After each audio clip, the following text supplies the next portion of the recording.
ይህ ታሪክ በየአረብ ሀገራት በሰራተኝነት የሄዱ ሴቶች ላይ ከሚደርሱ እጅግ አሳዛኝ ገጠመኞች ውስጥ አንዱን የሚወክል ነው። ውድ የዩቲዩብ ተከታታይ ቤተሰቦቼ ቻናሉን ሰብስክራይብ፣ ላይክ፣ ሸር በማድረግ እስከ ቪዲዮ ፍጻሜ አብራችሁ ይቆዩ። የፋጡማ እንባ። ፋጡማ ገና በለጋ ዕድሜዋ ትዳር መስርታ ልጆች ወለደች። ባሏ ግን ስራ ስላልነበረው ቤተሰቦቹን ማስተዳደር አልቻለም።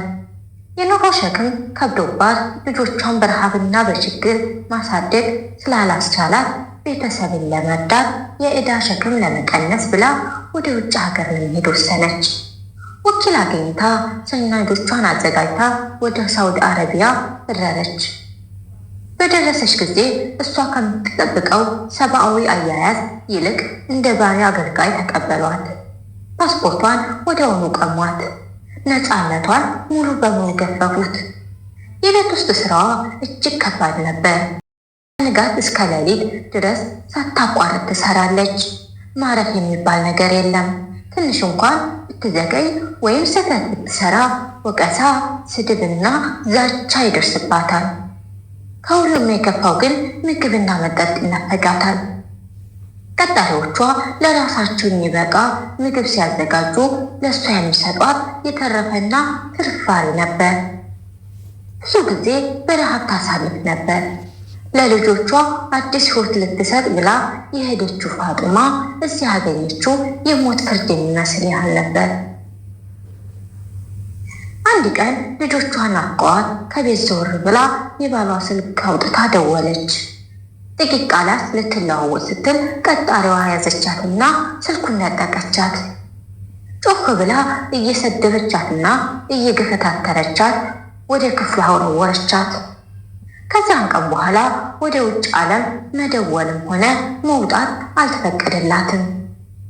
ከዓለም ተቆርጣ ብቸኛ ሆነች። የሥራ ውሏ ሲያልቅ እንኳ ወደ አገር ቤት የመመለስ ዕድል ፈቃድም አልተሰጣትም። ደሞዟ ተከማችቷል።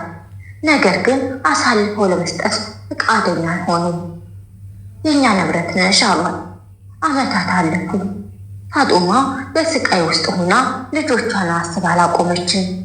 የኢትዮጵያ መንግስት በኩል የተደረገ ጥረት ወይም ከባድ የገንዘብ ክፍያ ሳይደረግ ወደ አገሯ መመለስ አልቻለችም።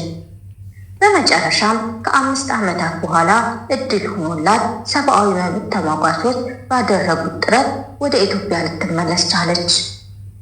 ግን ሙሉ ሰውነቷ፣ መንፈሷ ተጎድቶ ነበር። ገንዘብ ይዛ አልመጣችም። ህመምና ስቃይ ግን ይዛ መጥታለች። የፋጡማ ታሪክ የሚያሳየው የአንዳንድ ሴቶች ወደ አረብ ሀገር መሄድ ከምቾት ሳይሆን ቤተሰብን ከችግር ለማውጣትና ለራሳቸው የተሻለ ህይወት ለመፍጠር፣ ነገር ግን እድል አልሞላላቸው ብሎ የከፋ ስቃይ ውስጥ ሊገቡ ይችላሉ።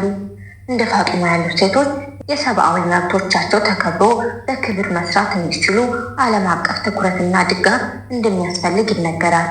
ይህ ትረካ በብዙ ሴቶች ላይ ከደረሱ ገጠመኞች ተጨባጭ ሁኔታዎች በመውሰድ የተፈጠረ ነው። ተራኪና አንባቢ እኔ ሰሚራ ነበርኩኝ። ቀጣይ ቪዲዮ እስከምንገናኝ ቸር ሰንብቱ።